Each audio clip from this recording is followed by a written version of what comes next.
Today we're going to talk about fat. Now everyone assumes that fat is automatically a bad thing, but actually fat is a necessary part of our health. It's excessive fat that's the problem. And so we're going to just go over some of the basic good and bad of fats and then refer you to another website where you can get more information. But we're going to begin by just looking at some of the good things, the beneficial things related to fat. First, fat helps provide insulation for the body.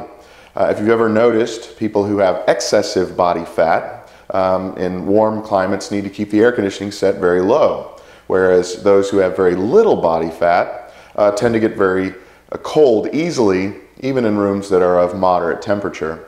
So the amount of body fat you have actually acts as insulation, which can be good or bad depending on the climate and how much body fat you have. So the fat in your body actually acts partially as an insulator to keep in body heat. Next, fats are good because they help the transportation of fat-soluble vitamins into your system. So some vitamins are water-soluble, other vitamins are fat-soluble.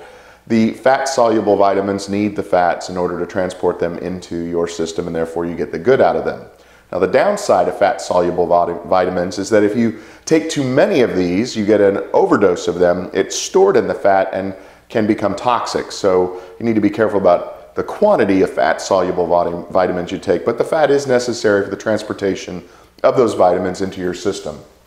Next, fat helps provide a source of energy to your body. If carbohydrates are not available, which rapidly get turned into sugars and other things for body energy, then your body can grab a hold of the fats, which is basically stored energy, and keep you going. So your body will actually want to store fats against future needs, so that as you try to lose weight, sometimes your body works against you. It starts to worry, hey, wait a minute, we don't have enough storage here. If you lose more fat, the body gets worried that there won't be energy in case it's needed in the future, and sometimes works against you in weight loss. But basically, fats are stored future energy, and so fat is an energy source for the body.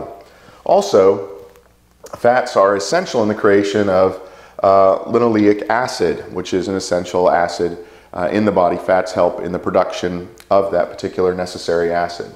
So those are some of the goods when we think about fat. Some of the bads, though, are related to our health of excessive fat. If you eat excessive fats and therefore develop excessive fat on your body, it leads to weight gain, which can lead to stroke and heart disease, which of course are deadly.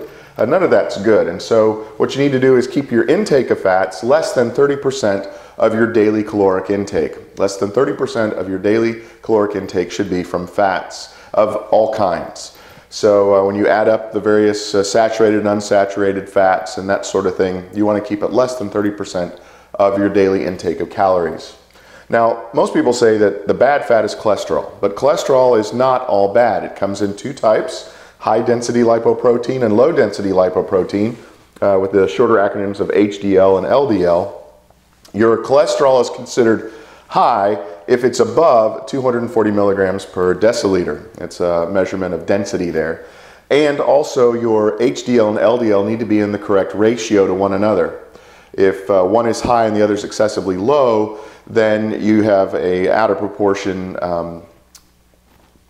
cholesterol reading there. They're too far apart. They're not in a good ratio to one another. And this can also be bad for your health. So these are some of the bads when we think of fats: too much fat, out of proportion cholesterol, things like that. But fats themselves are a necessary part of our health and living, and if they're used in moderation, kept less than 30% of your daily intake, they're not bad. They're actually good. They provide a lot of beneficial benefits to the body.